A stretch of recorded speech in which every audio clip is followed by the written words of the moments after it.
Olá, meu nome é Marielle Rosseto e hoje eu vou estar aqui conversando com vocês sobre microbiologia de alimentos. Primeiramente, eu vou me apresentar, então. Eu possuo experiência na indústria de alimentos, mais de 15 anos de experiência, em especial no setor lácteo e carne, sempre atuando nessa parte de controle de qualidade. Além disso, eu tenho formação acadêmica em agronegócio, mas depois, dentro do agronegócio, o que brilhou meu olho foi a parte de alimentos, então eu fiz especialização em segurança de alimentos e na sequência mestrado e agora doutorado em ciência e tecnologia de alimentos. Atualmente eu sou professora do Instituto Federal de Educação, Ciência e Tecnologia do Rio Grande do Sul, Campus Sertão. Eu ministro disciplinas voltadas para a gestão rural e eu também faço parte do corpo docente da FACESC, que em especial na especialização em tecnologia de laticínios. Além disso, eu ocupo um cargo de gerente técnica comercial na Quality Opportunities, que é uma empresa de consultoria. Estou startando aí junto com uma parceira. E como toda essa área acadêmica, assim, eu sou escritora, revisora de artigos voltados para essa temática de ciência e tecnologia de alimentos, isso em periódicos nacionais, internacionais e blogs, e também voltados para a minha área de pesquisa em especial, que é a parte de embalagens. Então, para começar a falar sobre microbiologia, eu trouxe um primeiro slide que ele remete lá no início, quando foi descoberto os micro-organismos. Então, foi lá em 1632, né, quando um homem comum, que era dono de um armazém e provador oficial de vinhos, ele começou a identificar pequenos objetos que se movimentavam. Por quê? Ele tinha como hobby polir lentes. E ele percebeu que quando ele colocava aquelas lentes, ele conseguia ver esses pequenos objetos que se locomoviam. Quando ele tirava as lentes, ele não enxergava. Dessa forma, ele percebeu que era algo que não era possível ver a olho nu. Ele começou a observar infusões de menta, saliva, rios, e ele foi descrevendo detalhadamente cada objeto que ele encontrava. Ele chamou esses objetos de animáculos. E aí, a partir de então, se começou diferentes teorias sobre a proliferação dos micro-organismos. Então, primeiramente, se acreditava que era por abiogênese ou geração espontânea, ou seja, que eles se formavam espontaneamente a partir da matéria orgânica. Outra teoria era que da biogênese, que eles estão presentes no ambiente e que ali eles crescem desde que eles tenham condições adequadas. Então, estava nessa guerra, digamos assim, entre as duas teorias, né? Qual que tem mais pontos? Ambas tinham vantagens e desvantagens, e ambas também tinham pensadores, cientistas da época que apoiavam tanto a biogênese como a biogênese. Então, um limitador de águas, digamos assim, foi Spallanzini. Ele fez o teste de fervura e ele percebeu que a fervura esterilizava o meio, ou seja, depois que eu fervia a água, por exemplo, eu não tinha mais contaminação na água. Então, a teoria da biogênese acaba sendo eliminada e a teoria que prevalece a partir de então é a teoria da biogênese, ou seja, os micro-organismos estão presentes no ambiente e ele vai crescer ali desde que ele esteja em situações, condições adequadas. Trazendo para a parte de microbiologia de alimentos, Louis Pasteur teve uma grande relevância nesses estudos. Então aqui tem uma figura mostrando como que era o estudo que ele desenvolveu, né? Mas olha só, ele colocou o caldo para ferver, aí ele esperou e ele percebeu que não tinha nenhuma bactéria no meio. Depois, ele colocou novamente esse caldo para aquecer, ele retirou o pescoço do frasco e ele percebeu que quando o meio que estava presente aqui teve contato com o ar, cresceram micro-organismos. Então, isso reforça a teoria da biogênese, dizendo que tem relação sim com o meio, E além disso, mesmo após esterilizado, digamos assim, se o caldo ou o meio, né, for disponibilizado em um local que tenha contaminação, ele pode ser recontaminado. Então, a partir desse momento, é um marco para a história de microbiologia de alimentos, porque ele começa a defender essa ideia, enfim, disseminar essa ideia, que é muito importante, né? Ele foi um químico francês, né? Ele se dedicou a estudar micro-organismos, em especial na produção de álcool, e ele fez vários experimentos definitivos, inclusive esse daqui que eu estou mostrando para vocês. E aí ele teve grande relevância devido a isso para a microbiologia de alimentos, né? Porque por mais que pareça algo simples, na época não se tinha essa informação, né? Então, assim, ele foi tão relevante que a operação unitária de pasteurização, que a gente sabe que é uma operação unitária muito importante, né, em especial porque ela é um ponto crítico de controle em indústria de lácteos, por exemplo, né? A partir da pasteurização, eu não vou ter outro controle que me permita eu eliminar ou reduzir a um nível aceitável micro-organismos. Porque na pasteurização eu vou ter um mínimo de 15 segundos, a uma temperatura mínima de 72 graus, né, dependendo do processo, para reduzir essa carga microbiana. E depois eu não tenho outra etapa que me permita ter esse mesmo tempo e temperatura para reduzir a carga microbiana ou eliminar. Então a pasteurização é um ponto de controle, visto como um ponto crítico e uma técnica de conservação muito relevante para essa aplicação. E ela leva esse nome pasteurização em homenagem a Louis Pasteur, que aí ele acabou, né, levando o sobrenome dele. Trazendo aqui a parte que Robert classificou os organismos em 5 reinos, voltando lá para a parte de biologia que a gente teve lá na escola. Então, como que eles foram classificados? De acordo com a sua alimentação. Então, tinha o reino animal, vegetal, fungi, monera e protista. Depois surge também a parte de vírus, que na época que ele fez essa classificação não tinha ainda essa denominação.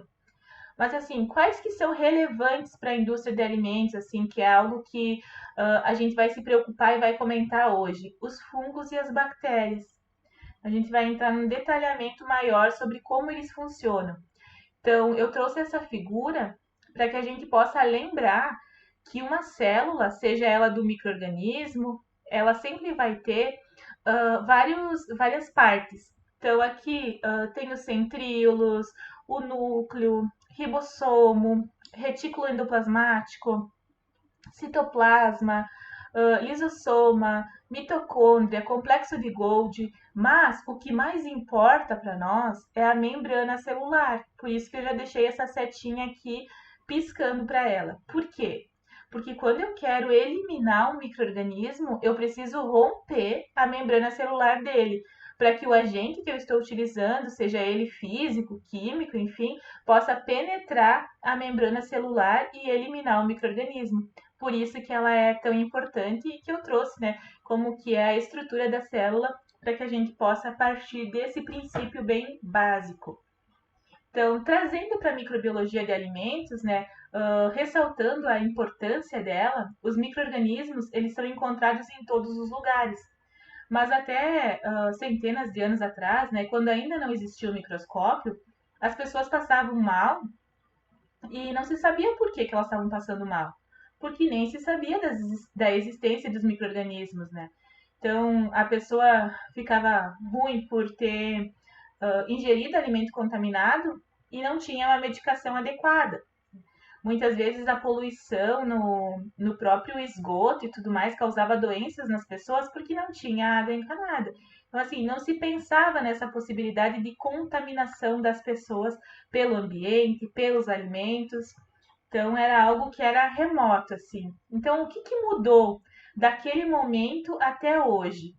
O que mudou foi que a ciência e a tecnologia se reuniram para, de certa forma, para promover a conscientização das pessoas. Ou seja, a conscientização para a vacina, para a normatização. O que a normatização ajuda nisso? A normatização, ela diz como que vai ser executado um procedimento dentro da indústria de alimentos ou em qualquer outro local, para que não tenha nenhum tipo de contaminação. Então, ou seja, eu vou ter um processo padronizado, eu vou ter um controle de qualidade eficiente, eu não vou permitir que tenha proliferação de pragas. Então, eu vou ter normatização para todas essas coisas.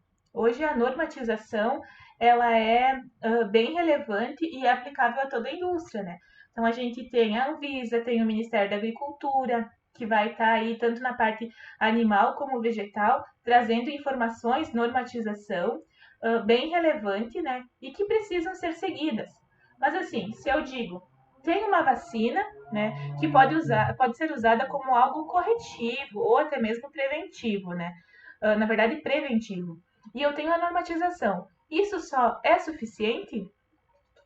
Eu acho que não. Por quê? Tem algumas notícias aqui que não mostram que é suficiente esse controle. E além disso, tem um dado aqui da FAO de 2022 que anualmente 1 em cada 10 pessoas no mundo adoece após consumir alimentos contaminados. Então, assim, esse fator é preocupante, porque se refere a todos os países. Então, a gente precisa se preocupar, sim, sobre qualidade e segurança de alimentos, né? Então, aqui tem um caso, né, que eu trouxe, que é do ano de 1993, ocorreu nos Estados Unidos. Ele se refere a hambúrgueres que foram produzidos por uma empresa da Califórnia, né? E ele sofreu um recall de 20%. Por que ele sofreu esse recall? Porque foi detectado a presença de E. coli 0157H7, que hoje esse tipo de E. coli é muito estudado, né? Mas na época não tinha talvez tantas informações sobre esse tipo de micro-organismo.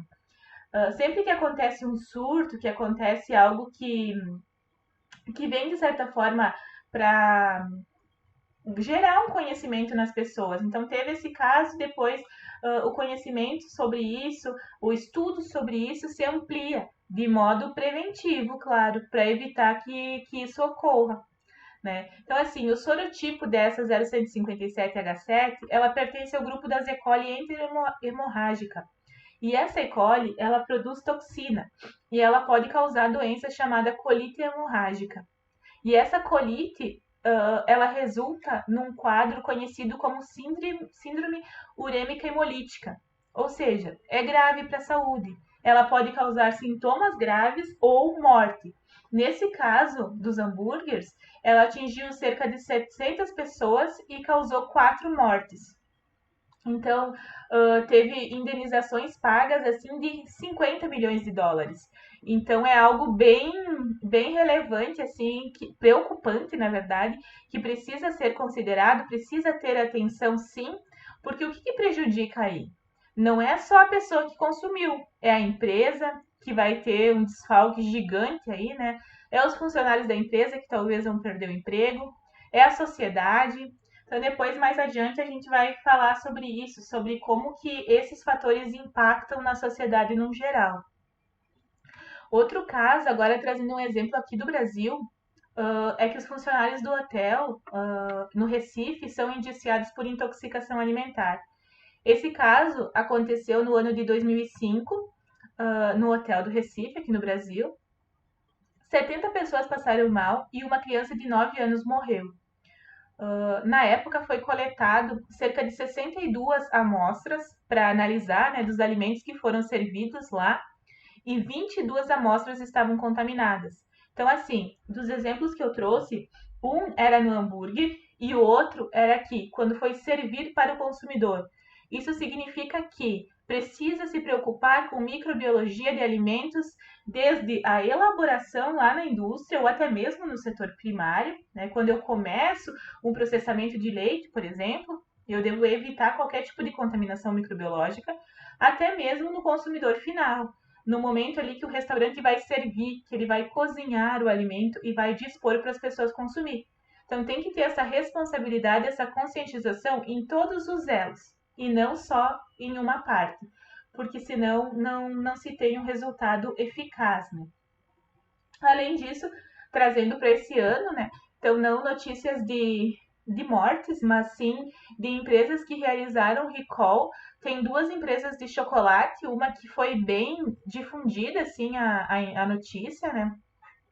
Que é da Kinder, que tinha 3 mil toneladas, né, de produtos das lojas da Europa, ela removeu essas toneladas. Esse caso de contaminação se originou numa fábrica da Bélgica, que foi fechada, e ao todo foram contabilizados 150 casos de salmonela em 9 países da Europa.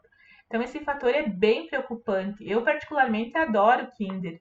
E eu acho que tem muitas pessoas que consomem. Isso foi bem na época da Páscoa.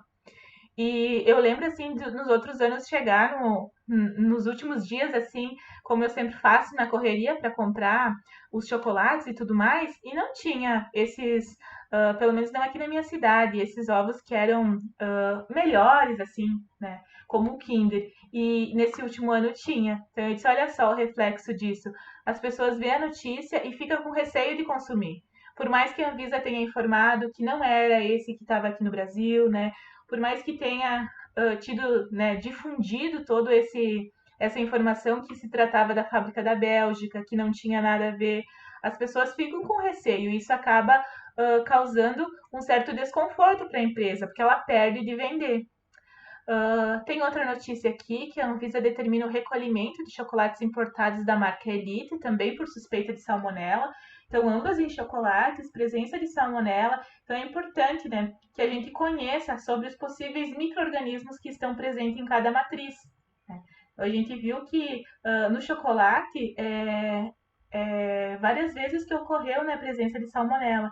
Então, provavelmente, a análise nessa matriz de referente à salmonela deve ser realizada com uma periodicidade maior do que em outro tipo de indústria que talvez tenha um perigo maior para a listéria, por exemplo. Por isso que eu não posso dizer assim, eu vou avaliar microbiologia, eu vou começar a olhar assim no geral. Talvez eu não vou encontrar o microorganismo na matriz que eu estou avaliando, porque não é comum que ele esteja nessa matriz, ele pode estar em outra, porque não é característica dele. Ele vai se desenvolver, como a gente viu lá na teoria da biogênese, num ambiente que é favorável para ele. Esse ambiente, ele é caracterizado por vários fatores que a gente vai aprender também no decorrer dessa aula. Tem uma informação aqui do livro de Forsyth, né? 2014, ainda essa referência, então ele é um pouquinho antiga, mas ele traz aqui a informação do risco de mortes durante 12 meses. Então aqui ele tem um exemplo, né? Fumar 10 cigarros por dia, uma morte em 200. Eu acho legal porque ele traz aqui toxinfecções alimentares, então uma em 25 mil.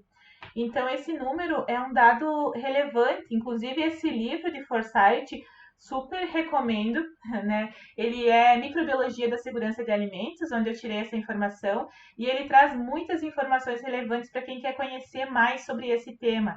Ele detalha cada tipo de microorganismo, qual que é a principal característica, onde que ele é encontrado, né? E isso é bem completo, assim, o detalhamento que ele traz. Vale a pena a leitura.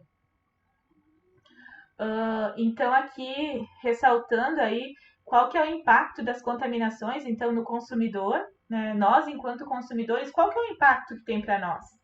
É que se eu ingerir um alimento contaminado, eu posso ir de um simples mal-estar à morte num passar de segundos, assim, né? Dependendo o índice de toxina ou até mesmo né, que eu ingeri, né? A quantidade de contaminante. Para a indústria, qual que é o prejuízo? A indústria pode, inclusive, fechar as portas, porque ela pode não atender a legislação parcialmente, ou ela pode ter um prejuízo tão grande que ela não consiga se recuperar, né? Para os colaboradores da indústria, se a indústria fecha as portas, esses colaboradores acabam ficando desempregados, né? E isso tem um impacto social na vida deles bem relevante. E aí, para a sociedade no geral, é menos movimento de valores, né? De dinheiro, tanto da empresa quanto a questão de impostos e tudo mais, como das pessoas que ficaram desempregadas e agora precisam ser recolocadas no mercado. Então, é algo assim que impacta de uma maneira geral. Muitas vezes a gente pensa somente na empresa, mas não é. Né? As pessoas que estão expostas a isso é inclusive nós, consumidores. Então, a produção de alimentos seguros reduz a perda e o desperdício de alimentos, e isso beneficia o planeta. Então, aqui tem mais um dado da FAO ainda desse ano, né? Que mais de 200 doenças são causadas pela ingestão de alimentos contaminados por bactérias, vírus, parasitas ou substâncias químicas como metais pesados. Então, isso é um fator preocupante. Pensa, qual a quantidade de alimentos, né? Que muitas vezes é desperdiçado, é descartado porque se identifica que ele tem alguma substância que torna ele, né, define ele como um alimento contaminado. Mas então, o que, que a gente faz para prevenir isso? Sendo que é um fator preocupante, né? Tanto o desperdício quanto a preocupação com a saúde, né? A gente tem um sistema de normas internacionais, né? Que é o Codex. Então, o Codex, ele norteia assim todas as normas de segurança de alimentos e depois cada país vai ter o seu órgão dentro do país, que é como a gente tem o Ministério da Agricultura, tem a Anvisa e a gente vai seguir essas normas de segurança de alimentos também. Então, seguindo essas normas de segurança de alimentos, eu vou estar de acordo com os Objetivos do Desenvolvimento Sustentável. Mas o que, que é isso? Os Objetivos do Desenvolvimento Sustentável, eles foram traçados como uma meta de alcance até o ano de 2030, para que tenha realmente sustentabilidade nos países. São identificados como objetivos emergentes.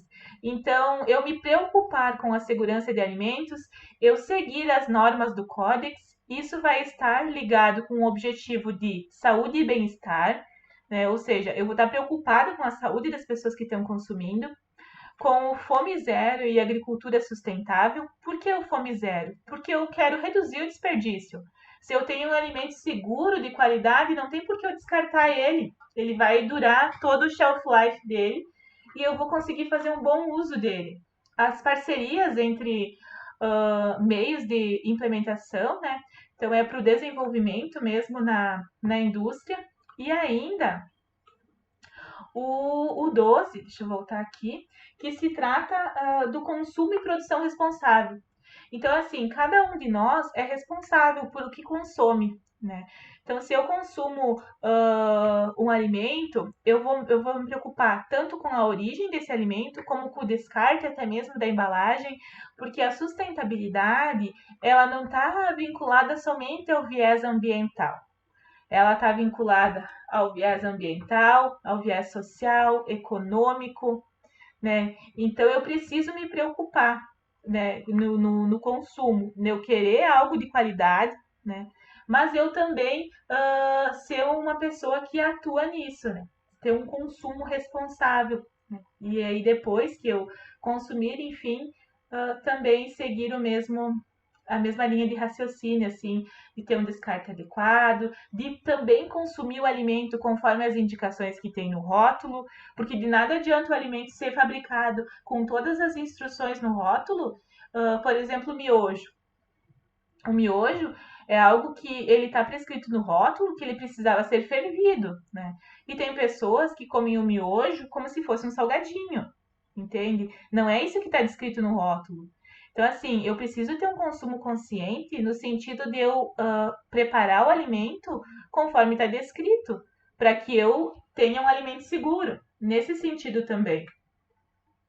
Então, por que, que é importante conhecer mais sobre microbiologia de alimentos? Porque se a gente for pensar, no nosso corpo tem mais bactérias do que células no nosso corpo, né? Então, isso acaba sendo um fator bem importante para ser estudado. O que, que a gente vai ver? A gente vai ver, então, bactérias, fungos e vírus, né? E a importância deles aí para a indústria de alimentos. Tem esse videozinho que é maravilhoso, que vai apresentar, né, como que ocorre a proliferação microbiológica, né, e que as boas práticas, no caso, as nossas boas práticas mesmo, aquela coisa de você espirrar no cotovelo, de você lavar as mãos antes de entrar na fábrica, como isso realmente tem importância. É uma animação que eu acho bem interessante. Vou passar para vocês.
Olá, você aceita uma rosquinha? Oh, minhas favoritas! Rosquinha com glacê. Rosquinhas com cobertura cor-de-rosa. Ai, não! Chocolate! Oh, mas eu estou de dieta. Ah, bem, todo tempo eu estou de dieta.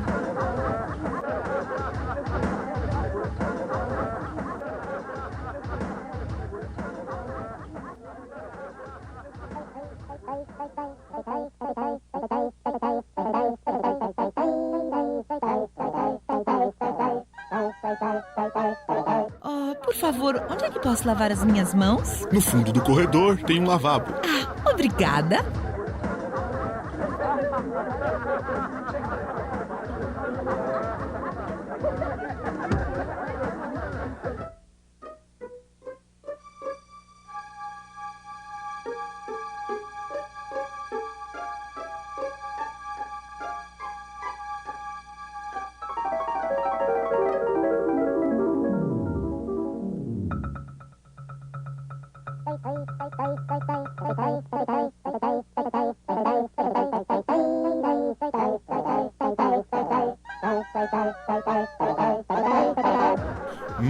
Chocolate, que delícia!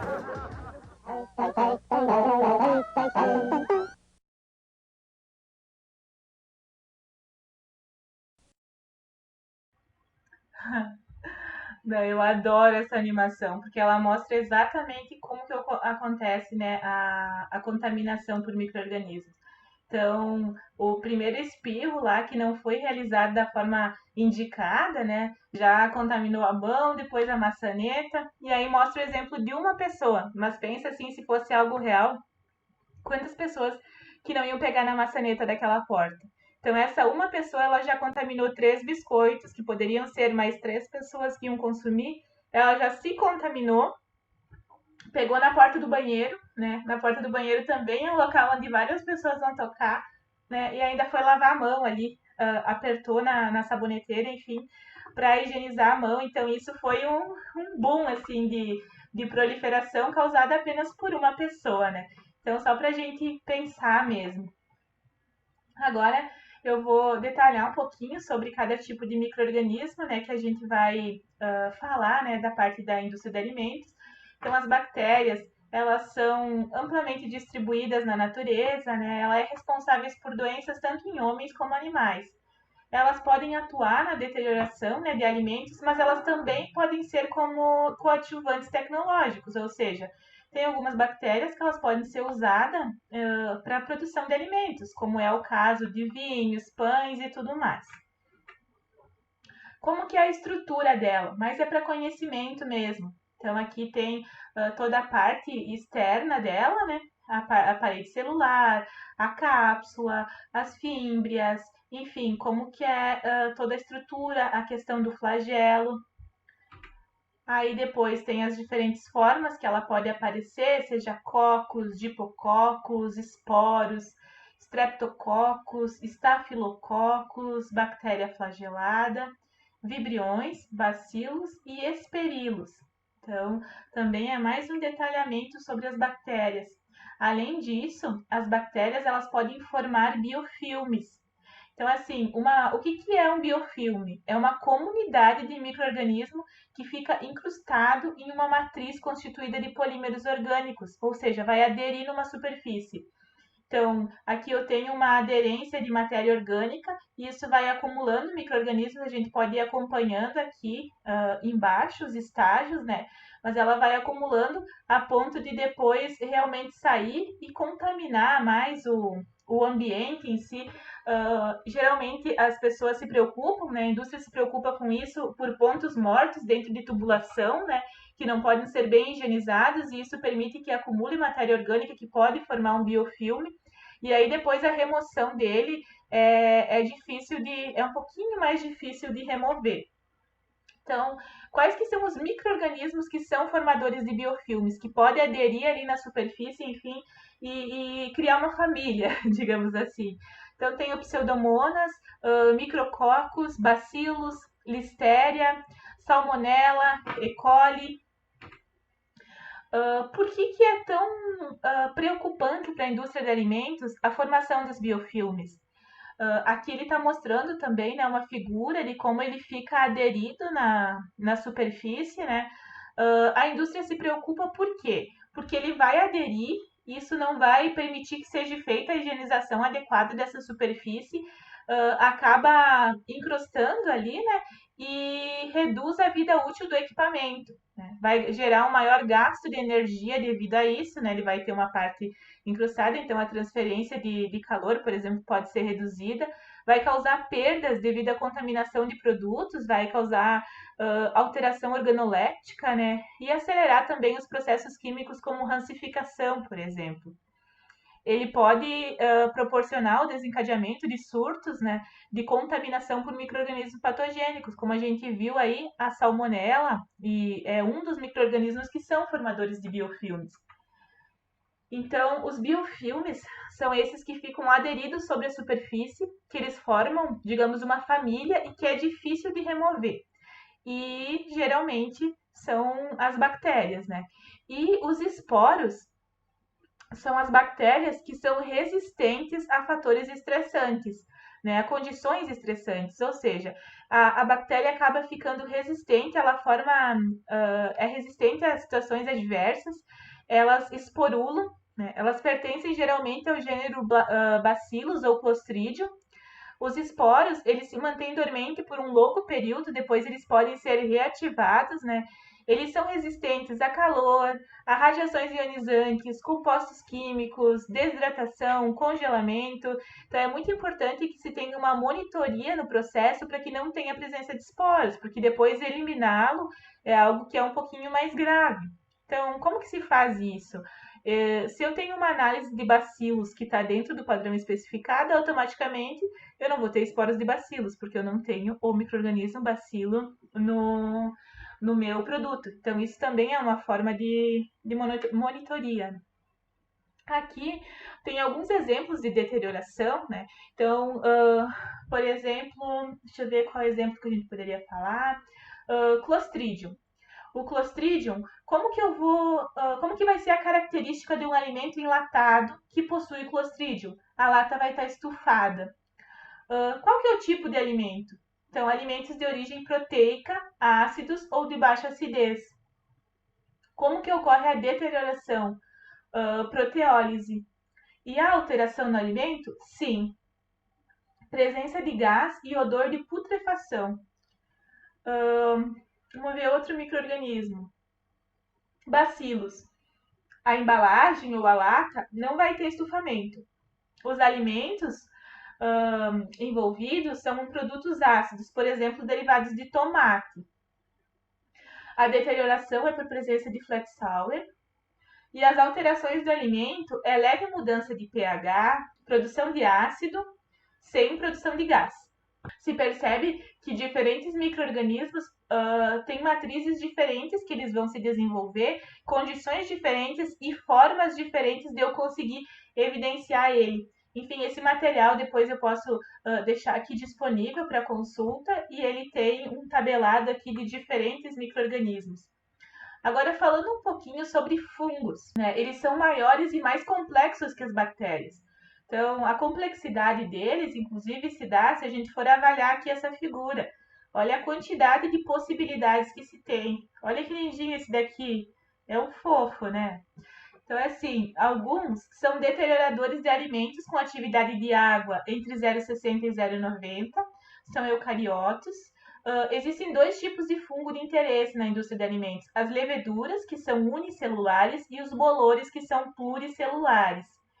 Então, além dos bolores, leveduras e aí das bactérias que a gente conversou até agora, tem os vírus, que eles são micro-organismos muito pequenos, eles têm menos que 0,1 micra, eles não possuem células, então eles são compostos apenas por DNA e RNA.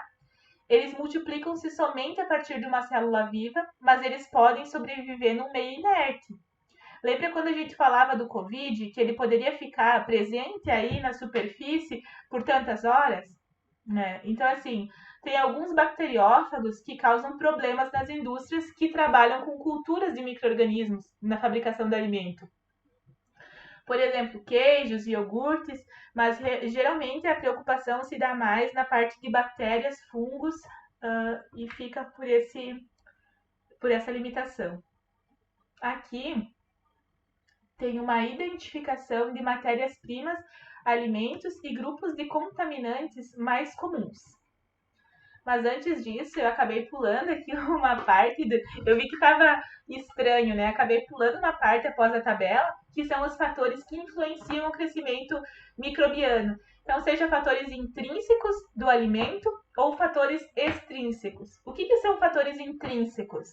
São relacionados às próprias características do alimento. Então, são atividade de água, potencial de óxido-redução, pH, acidez, antimicrobianos, presença de flora natural, composição química e nutrientes. E os fatores extrínsecos são os relacionados com o ambiente que esse alimento se encontra.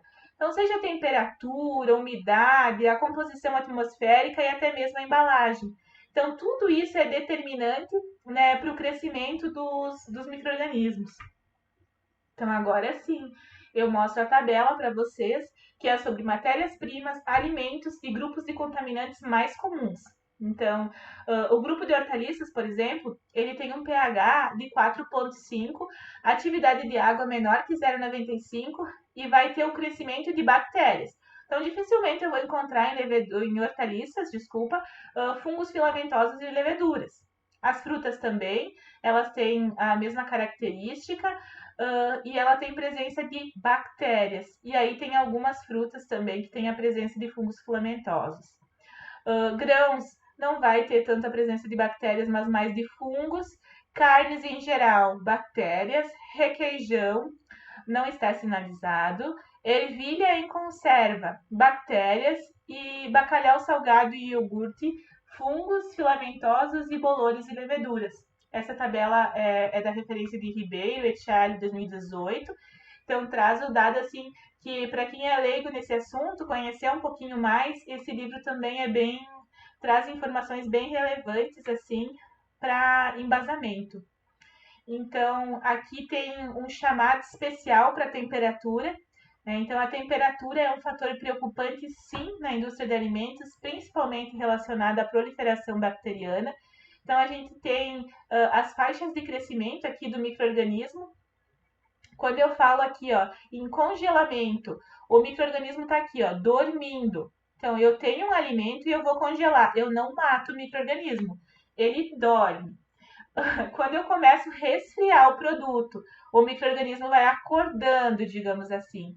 Entre 4 e 63 graus, eu tenho uma temperatura ótima para o crescimento dos micro-organismos. Então, eles se multiplicam assim, é a temperatura ideal para eles. E aí, a partir dessa temperatura, começa a ficar desconfortável para eles. Então, a partir daqui 82 graus, né, ou até menos, dependendo do tipo de alimento, pode causar a morte dos micro-organismos. Então, 100 graus, que é a temperatura da água, né, causa morte, enfim, ou inibição dos micro-organismos. Então, por isso que é interessante esse controle de temperatura. Se a gente for pensar no leite, por exemplo, eu já resfrio o leite lá na propriedade, aí eu vou trazer ele para o laticínio em um caminhão com um tanque isotérmico, né? E aí, ali no laticínio, dependendo da carga microbiológica inicial, eu vou ter esse aumento da carga microbiana, mesmo ele ficando resfriado. Por quê? Porque quando é resfriado, ele não está dormindo e ele não está, tipo, multiplicando a lote, mas mesmo assim, é uma situação que não é tão desconfortável para ele. Então, por isso que é importante que a gente mantenha a temperatura abaixo de 4 graus, para que ele se mantenha dormente. A partir dali começa a ficar bem confortável para ele, ele começa a se multiplicar. E aí vem a legislação de encontro a isso, né? Que diz que a temperatura de armazenamento precisa ser de 4 graus. Então é importante que a gente entenda o porquê que a legislação está cobrando certas coisas. Muitas vezes a gente se indispõe de fazer algumas coisas, mas a partir do momento que a gente entende o conceito de tudo isso, a gente passa a fazer porque a gente sabe que é seguro. Né? Então, como que ocorre a classificação dos micro-organismos? Tem os benéficos, como eu dei o exemplo antes, que eles podem ser para fabricação de cerveja, de pães. Tem os deteriorantes, que como a própria figura ali já mostra, é algo que a gente consegue enxergar, né? A presença de bolor ali no pão ou frutas, né? E eu tenho os patogênicos, que eles podem ir também, como já mencionei, de um simples mal-estar à morte, e ele não é algo que eu consiga ver. Ele está presente no alimento e eu só vou identificar se eu analisar ele. Aqui tem alguns exemplos de micro-organismos deteriorantes, então isso também é preocupante para nós, porque faz com que a gente tenha perda, né, de alguns alimentos devido à deterioração. Eles são relacionados à qualidade, então por isso que é importante avaliar, mapear eles, né? Então tem aqui micro-organismos para diferentes tipos de indústria. Por exemplo, amolecimento de frutas. Qual é o gênero, né, o micro-organismo envolvido com esse tipo de alteração? O Clostridium, Aeromonas, Enterobacter, Pseudomonas. Sabor e odor ácido em leite, Clostridium, Lactococcus, Pediococcus e Streptococcus. Aí eu vou ver, sei lá, a viscosidade no suco de frutas e leites. Então vai ser o Bacillus e o Leuconostoc, algo assim. Mas assim, para exemplificar mesmo para vocês, que cada alimento, cada alteração que possa surgir de deterioração, né, um indicador de deterioração, ele é de um micro-organismo diferente e é importante que a gente conheça. Né? Então, aqui tem uns exemplos, né? No pêssego, aspergilos no milho, monil em peras, aqui o botrix em morango. E olha só, esse daqui que diferente, né? Mas enfim, é algo que tu não consegue consumir o alimento nessa condição. Então, gera perda de produção, né? Então, aqui tem indicadores da carga microbiana inicial e a sua interferência na deterioração dos alimentos. Então, aqui, ó, a contagem inicial, os organismos deteriorantes específicos e o indicador químico de deterioração. Então, eu avalio a contagem em log de micro-organismos e o tempo de estocagem em dias que ele fica. Então, aqui eu vou ter o crescimento dos organismos deteriorantes específicos e aí aqui do indicador químico de deterioração. Aqui, ó, eu consigo avaliar a contagem pelo tempo de estocagem. Então, eu percebo que aqui, nessa condição, eu tenho uma redução da vida de prateleira do produto, porque eu tenho um crescimento maior. Então, eu faço, né, o quadrante aqui e eu consigo avaliar que é aqui que eu reduzo o tempo de estocagem em dias ali, né? Que eu reduzo a vida de prateleira do meu produto, né? E eu teria que reduzir o tempo de estocagem automaticamente para que eu tivesse um controle, ou enfim, ter uma técnica que permitisse um aumento aí do shelf life. É um gráfico também trazido por Forsyth, ele discute muito isso, né? Relacionando a carga microbiana inicial com o decorrer do tempo. Então, por exemplo, se eu tenho um leite que tem uma contagem total alta no início, automaticamente, ao longo do tempo, quando ele for se proliferando, a tendência é que ele aumente. Olha, se eu tenho uma carga baixa, ele vai aumentar sim, mas mesmo assim ele vai ser menor do que o que iniciou já com a carga alta. Porque mesmo que eu controle a temperatura, depois ele já está com a carga microbiana alta, né? Então é esse o resumo, assim, na parte teórica que Forsyth nos traz. E os micro-organismos patogênicos, que são aqueles que podem nos causar um tipo de doença, seja intoxicação ou infecção. Então, a intoxicação, o agente causador, ela é uma toxina, previamente elaborada pelo micro-organismo. E a infecção, ela envolve a ingestão de células viáveis e colonização, invasão do micro-organismo no organismo infectado. Dentro dos micro-organismos patogênicos, eu vou ter os micro-organismos indicadores. Né? Eu preciso saber qual dos micro-organismos que podem, né, de certa forma, me oferecer informações sobre o micro-organismo patogênico que eu pretendo saber. E o porquê que é mais fácil eu avaliar um micro-organismo indicador? Porque ele é rápido, é de fácil detecção, ele é de fácil distinção de outros tipos de micro-organismos. Ele não deve ser um contaminante, né, natural do alimento, como, por exemplo, se eu vou fazer análise de coliformes totais, eu posso avaliar a presença de E. coli, Enterobacter, Citrobacter. Se eu for avaliar coliformes totais, eu estou avaliando se tem presença de patógenos de origem fecal. Ou enterobactérias, eu posso identificar se tem presença de salmonella, shigella, enterobacter. Então, esses micro-organismos são bem importantes. Eu acabo não avaliando o patogênico, muitas vezes eu não posso mesmo avaliar o micro-organismo patogênico, eu não tenho um laboratório para isso que fique fora da indústria, né? Então, eu acabo avaliando um indicador para ele me oferecer essas informações. Então, aqui, como controlar a presença dos micro-organismos nos alimentos? Então, através do controle de técnicas de conservação adequada. Então, quais são as técnicas que são aplicadas para isso? Aí eu trouxe só algumas para relembrar vocês, né? Remoção por ultrafiltração, controle atmosférico, né? Embalagem a vácuo, eu vou retirar o ar que tem dentro da embalagem. Temperatura, então, tanto de temperatura de cozimento, temperatura de pasteurização, de secagem, como temperatura de resfriamento, que me permite ter um controle sobre o crescimento microbiológico.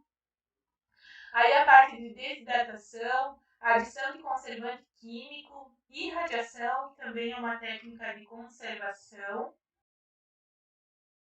Como controlar a presença de micro-organismos nos alimentos? Então, destruição, né, mecânica, de alta pressão. Então, continuando aí sobre as técnicas de conservação, eu vou ter também outros tipos de tecnologias, né, tecnologias emergentes, seja ultrassom, algo assim relacionado, né. Os estudos trazem diferentes opções e a assertividade delas, né, em diferentes aspectos. A combinação de uma ou mais tecnologias também é bem visto na indústria, né? A prevenção ou retardamento da degradação microbiana. Então, tudo isso é o objetivo das técnicas que foram apresentadas anteriormente. Assim como eu ter barreiras físicas que permitem a prevenção de injúrias que são causadas por insetos, né? E aí tudo isso pode beneficiar, né? Uma vez que eu não vou ter o ambiente contaminado, então eu vou também contribuir com a prevenção desse alimento. Então, é muito importante aplicar a técnica de conservação ideal para o tipo de alimento que eu tô falando, né? Assim como que é imprescindível, né, que não ocorra contaminação cruzada após a aplicação dessa técnica de conservação. E ainda, esse controle deve ser realizado de forma simples e eficaz, através do treinamento, né, de monitoramento ambiental, que é o treinamento proposto depois dessa avaliação, né, desse treinamento que é mais voltado para a microbiologia de alimentos. Então, assim, ó, como que eu sei que o alimento está num bom estado de conservação? Analisando. Então, eu tenho diferentes matrizes e eu vou analisar. eu vou fazer análise de alimentos, tanto por métodos tradicionais como por métodos alternativos. O objetivo é que eu consiga identificar se o alimento está ótimo para consumo, né? Tá bom para consumo, não vai causar nenhum um malefício, né? Nenhuma insegurança para quem for consumir.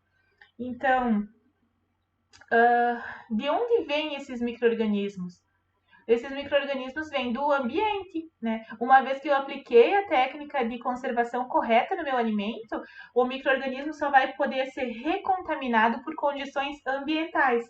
Por isso que é tão importante que a gente pense de todas as possibilidades de contaminação do alimento. Então, o alimento pode ser contaminado por máquinas, por material e insumos, por uma medida de controle, por uma metodologia, algo que eu estou realizando ali no processo, pela mão de obra, né? Eu posso encostar ali, eu encostei no nariz, encostei na boca, vou encostar no alimento, posso transmitir ali algum tipo de bactéria que estava presente, sei lá, no meu nariz, na minha mão, e também pelo ambiente.